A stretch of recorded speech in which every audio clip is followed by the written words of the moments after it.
ሲቀለይ ነግሬሽ ውስጤ አዘገይም ሚስጥረኛዬ ሚስጥረኛዬ ኪዳነ ምሕረት መጽናኛዬ ኪዳነ ምሕረት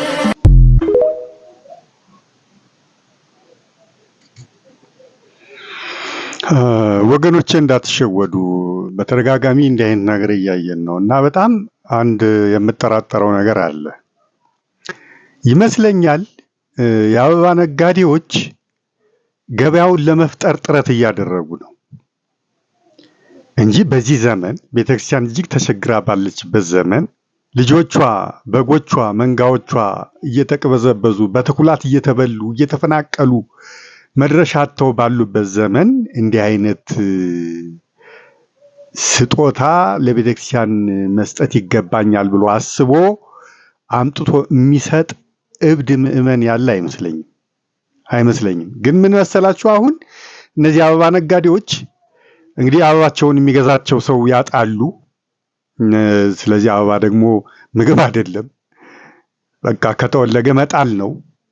ስለዚህ ከምንጥለው እያሉ እየሰበሰቡ ያመጣሉ። አያችሁ፣ እና ስጦታ የሰጡ መስለው ለቤተክርስቲያን በየጥሎሹ በየምኑ በሁሉም አይነት ኢቨንቶች እንዲህ አይነት ነገር ይደረጋል።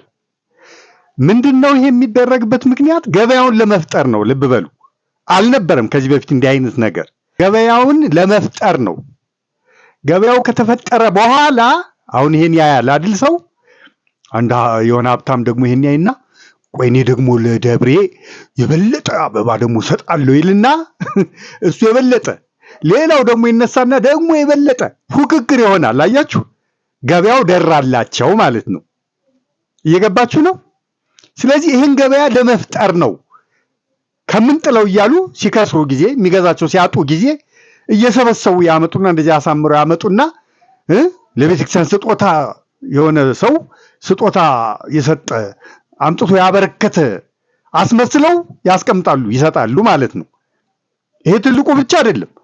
አይታችኋል፣ በቅፍ በሁለት እጅ ቅፍ የሚሞላ ሁሉ ሌላ ሁሉ አለ መጥቶ ተከምሯል እዛ። ይሄ በእውነት ለቤተክርስቲያኗ እችን ታክል የሚጠቅመው ነገር የለም። ወይ ደግሞ ለእመቤታችን ለቅድስት ድንግል ማርያም ይሄ በእውነት ለእርሷ ስድብ ነው። በግልጽ በእውነት ልናገረው የምፈልገው ነገር ይሄ ስድብ ነው፣ ለወላዲተ አምላክ ምጸት ነው በእውነት። አሁን በዚህ ትደሰታለች ብሎ የሚያስብ ሰው አለ? ወላዲተ አምላክ እንዴት ባያውቋት ነው? የሃይማኖት ዕውቀታቸው እንዴት የወረደ ቢሆን ነው? እነዚህ ሰዎች ሂዩማኒቲያቸው፣ ሞራሊቲያቸው በደሃ አገር ተቀምጠው እንዲህ አይነት ነገር በገንዘብ ማላገጥ የ2 ሚሊዮን የ3 ሚሊዮን ብር ነው የሚሉት። እግዚአብሔር ያሳያችሁ። ይሄ ሰው አሁን ክርስቲያን ነኝ ብሎ እንደሚያስበው ቢሆን ክርስትናው ከልቡ የሰረጸ የገባው አይነት ክርስቲያን ቢሆን አሁን ሰሞኑን የምንሰማው ነው አይደል? ከአሩሲ ስንት ክርስቲያኖች በሃይማኖታቸው ምክንያት ተፈናቅለው ከገዛ ቀያቸው ተፈናቅለው በየቦታው ሰፍረው ወድቀው ያሉበት የኔ ቢጤ ሆነው በክረምት በዝናብና በፀሐይ እየተጠበሱና እየበሰበሱ ያሉበት ሁኔታ ነው ያለው። ምን አለ ለነሱ ቢሰጡት? ደብረ ብርሃን እዚህ ያሉት ታውቃላችሁ፣ ከወለጋ ከምን ተፈናቅለው የመጡ ክርስቲያኖች ምን አለ ለነሱ ቢሰጡት ገንዘቡን? ምንም በማይፈይድ ነገር 2 ሚሊዮን 3 ሚሊዮን አውጥቶ ማባከን ወላዲተ አምላክን ይሄ የሚያበሳጫት በእውነት እንደ ሰው የሚያናድዳት የሚያበግናት እንጂ የሚያስደስታት እችን ታክል ነው የምላችሁ። የሚያስደስታት ጉዳይ አይደለም።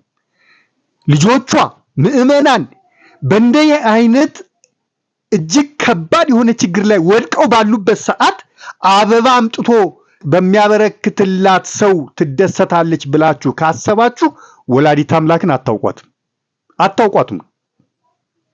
ይሄ ብቻ አይደለም። ዛሬ መንፈሳዊ ጉዞ የሚባል ነገር ቀርቷል። ታውቃላችሁ አይደል? ቀርቷል። በዚህ ምክንያት ገዳማት ለችግር ተዳርገዋል። መባውን ስጦታውን የሚወስድ የሚሰጣቸው የለም። አያችሁ፣ ድሮ በየጉዞው ሰው መባውን ስጦታውን ይዞ ይሄዳል እና የሚጎበኙ ገዳማት ያገኛሉ ገቢ ከዚህ ከተለያየ ምንጭ ያገኛሉ። አሁን ያ የለም። በዚህ ምክንያት ገዳማት በጣም ተቸግረው ነው ያሉት። መናንያን እየፈለሱ ነው ያሉት። ገዳማት እየተዘጉ ነው ያሉት። ምን አለ ለዚህ ቢያውሉት? ወላዲተ አምላክ የምትደሰተው በዚህ ነው። እሺ እነ ደንቆሮ በዚህ ነው የምትደሰተው። የነፍስ ዋጋም የሚሆንላችሁ ይሄ ትሩፋት ነው፣ ይሄ ተግባር ነው እንጂ አበባ አምጥተህ እዛ ስለጣልክ በማግስቱ ጠውልጎ የሚጣል ነገር ምን ይፈይዳል? እና ተንኮል አለው ነው የምላችሁ። የአበባ ነጋዴዎች ገበያውን ለመፍጠር ለማስለመድ ነው ይሄን የሚያደርጉት። ሲጠወልግባቸው ያው መጣል ነው የሚቀረው፣ ከሚጣል እያሉ የሰበሰቡ አምጥተው ገበያ ለማስለመድ ማለት ነው። ገበያ ለመፍጠር ነው ይሄን የሚያደርጉት። ከዛ ገበያው ተፈጥሯል። አዳሜ በቃ ባህሉ አድርጎታል። እየተሻማ እየገዛ እየወሰደ ይሰጣል ማለት ነው። ያኔ ገበያው ደራላቸው። አያሱ ዘዴውን ብልጠታቸውን። ለዚህ ነው እንጂ እኔ በዚህ ዘመን ይሄ ሁሉ ችግር በቤተ ክርስቲያን ላይ ይሄ ሁሉ በምዕመናን ላይ ያለ ይሄን በመስጠቴ እጸድቃለሁ፣ ከወላዲተ አምላክ ረድኤት በረከት አገኛለሁ፣ የነፍስ ዋጋ ይሆንልኛል ብሎ አስቦ የሚያመጣ ደንቆሮ ያለ አይመስለኝም በምንም ተአምር።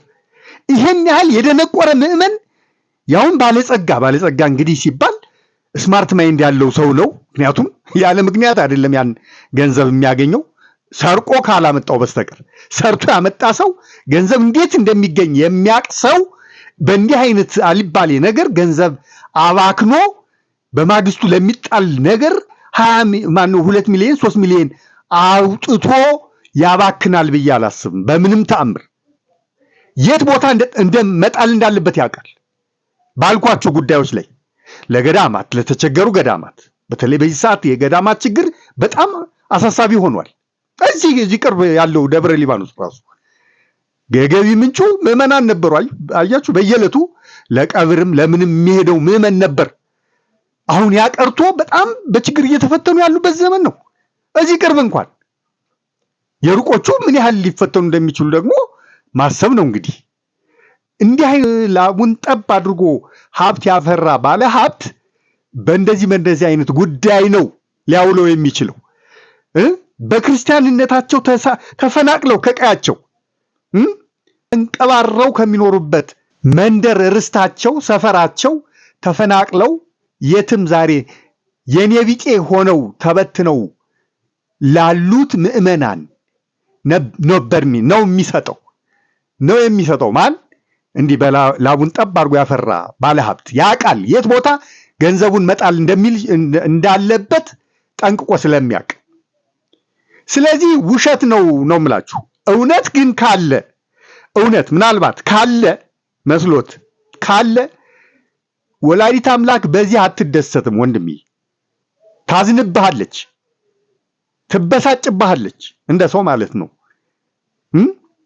ትከፋብሃለች እንጂ ፈጽሞ አትደሰትም። በረከትም አትሰጥም፣ አታገኝም። በዚህ በረከት ልታገኝ የምትችለው እንዲህ ተቸግረው ላሉ ገዳማት፣ ተቸግረው ላሉ ምዕመናን በክርስቲያንነታቸው ከቀያቸው ተፈናቅለው መድረሻ አጥተው የኔ ቢጤ ሆነው ለሚቅበዘበዙ ምዕመናን ሰው እንዲህ አይነት ችግር እያለ የትም እንዲህ አይነት ስንት ሚሊዮን ብር አውጥቶ ያባክናል። በጣም እኮ የሚገርም ነገር ነው። እኔ ፈጽሞ ይኖራል ብዬ አላስብም እንዲህ አይነት ሰው። እነዚህ አጭበርባሪ የአበባ ነጋዴዎች ናቸው እንዳልኳችሁ ገበያ ለመፍጠር የሚያደርጉት ዘዴ ነው እንጂ በፍጹም እንዲህ አይነት ምዕመን እንዲህ አይነት የታወረ የደነቆረ ምዕመን ያውም በዚህ አስከፊ ዘመን ይኖራል ብዬ አላስብም። በፍጹም ነው የምላችሁ። ምናልባት አንዳንድ ሰው አስፍቼ ለማሰብ ሞከርኩኝ። እንዴት ቢያስቡ ነው ይሄ ነገር በረከት ያሰጠናል ብለው ሊያስቡ የቻሉት ብዬ በጣም አሰብኩና ምን ሊሆን ይችላል ምናልባት ብዬ ነው ካለ ሊሆን ይችላል ብዬ አሰብኩ መሰላችሁ። ዮሐንስ ወንጌል ላይ ምዕራፍ 12 አለ አይደል? ምዕራፍ 12 ላይ ማርያም እንተፍረት ለጌታ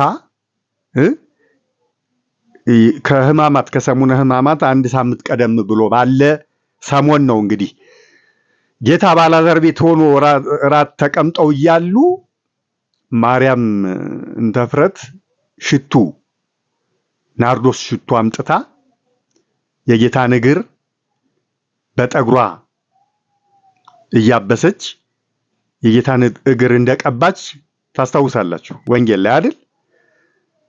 ያኔ ይሁዳ ምን ብሎ ነበረ?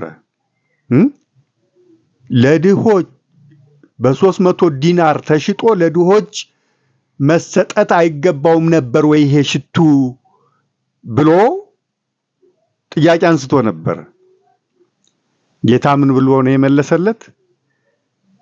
ይሄንን ለመቃብር ያደረገችው በአይሁድ ባህል ሰው ሞቶ እንደተቀበረ ሽቱ ይረጫል መቃብሩ። ይሄ የአይሁድ ባህል ነው።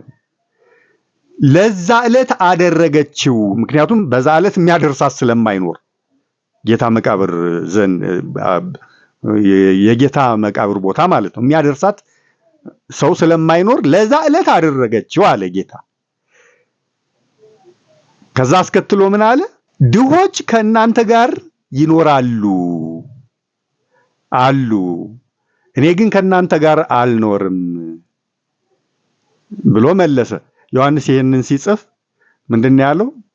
ይሁዳ ለድሆች አስቦ አልነበረም፣ ነገር ግን ወደ ከረጢት ከሚያስገባው ገንዘብ እየቀነሰ ይወስድ ስለነበረ እሱ ቆጭቶት ነው ይላል። ምዕራፍ 12 አንብቡት። ይሄን ያለው እንጂ ለድሆች አስቦ አልነበረም ይላል ወንጌላዊው ዮሐንስ። እና ምናልባት እነዚህ ሰዎች ይሄንን አስበው ይሆን አልኩኝ። ይሄንን አስበው ይሆን ማነው አበባ እያመጡ የሚያደርጉት ብያሰብኩና ግን ደግሞ አይሆንም። ምክንያቱም ይኸውላችሁ አሁን ይሄ ምሳሌ ተገላብጦ ነው አሁን ላይ ያለው። ጌታ በእርግጥ አብሯቸው ስለማይሰነብት ድሆች ከእናንተ ጋር ይኖራሉ እና ባሰኛችሁ ቀን ልትሰጧቸው ልትረዷቸው ትችላላችሁ ነው። እኔ ግን ነገ ስለምሰቀልና ከዛ ስለማታገኙኝ ዛሬ ይሄን ማድረጓ ለኔ ጥሩ ነው መልካም ነው ማለቱ ነው። እንግዲህ አሁን ማን ነው ከኛ ጋር የሚኖረው እና በሞት የሚወሰደው ወይም ደግሞ ነገ ልናገኘው ማንችለው ብለን ከጠየቅን ቤተክርስቲያኗ ወይም እመቤታችን ዘላለም ከኛ ጋር ነው ያለችው። እነኚህ ነዳያን ተርበው ተጠምተው ያሉት ግን ነገ ይሄዳሉ፣ በረሃብ በችግር በጥማት ማለት ነው። ስለዚህ ይሄ ችግር ካለፈ ይሄ መከራ ጊዜ ካለፈ በኋላ ልናደርገው እንችላለን። ይሄን እንዲያው ይጠቅማል ብለን ካሰብንም እንኳን ይሄ የችግሩ ዘመን የስደቱ የቤተክርስቲያን የስደት ዘመን የመከራ ዘመን ካለፈ በኋላ ልናደርገው እንችላለን። የሚያመልጡት አሁን እነማን ናቸው? ክርስቲያኖች፣ በችግር በመከራ ያሉት ወገኖቻችን ክርስቲያኖች ናቸው። አያችሁ አሁን ምሳሌው ይሄ ምሳሌ የጌታ ቃል ተገልብጦ ነው የሚነበበው። አሁን የሚያመልጠው ማን አብሮን የሚኖረው ማን እንደሆነ አሁን ባልኳችሁ ነው እንዳልኳችሁ ነው። ስለዚህ በዚህም እንደዚህም አስበው ከሆነ የሚሆን አይደለም ማለት ነው። አያችሁ እንዲህም አስበው ከሆነ የሚያስኬድ አይደለም ፈጽሞ። እና ባካችሁ አስተውሉ። ነጋዴዎች ናቸው ይመስለኛል። የነጋዴ ትሪክ ነው እኛን ለማስለመድ ገበያ ለመፍጠር የሚያደርጉት ጥረት ነው ብዬ ነው የማስበው። ምንም የሌለ ባህል አምጥተው ለጥሎሽ ለምን እያሉ እንደዛ የሚያደርጉት ማለት ነው። ስለዚህ አንሸወድ ነው የምላችሁ፣ አንሸወድ። አንዲት ችቦ ትበቃለች፣ አንዲት ዘለላ ትበቃለች። ወላዲተ አምላክ ስጦታም ከሆነ የአበባ ስጦታ አንዲት ትበቃለች። ገንዘብ የሚባክንበትን ሁኔታ ወላዲተ አምላክ አትፈልግም፣ አትሻውም። እንኳንና እንዲህ በድህነት የምንኖር ሆነን እያለ ይቅርና እጅግ ባለጸጋ ሀገር ብትሆን እንኳን ሀገሪቱ ይህ አይነት ገንዘብ ማባከን ለምንም የሚጠቅም ስላልሆነ ካስፈለገም ከአንዲት ዘለላ አበባ በላይ የሚያስፈልግ አይደለም ነው የምላችሁ። እና ፈጽሞ ክርስቲያኖች ይሄ በእኛ ላይ ንግድ ለመስራት በእኛ ላይ ለመቆመር የሚሰራ ትሪክ ነውና እንዳትሸወዱ ለማለት ፈልጌ ነው። እግዚአብሔር ይስጥልኝ። አመሰግናለሁ። ሼር፣ ኮፒ ሊንክ፣ ሪፖስት፣ ላይክ፣ ኮሜንት፣ ፋሎ፣ ሰብስክራይብ ማድረግ አትርሱ። እግዚአብሔር ይስጥልኝ።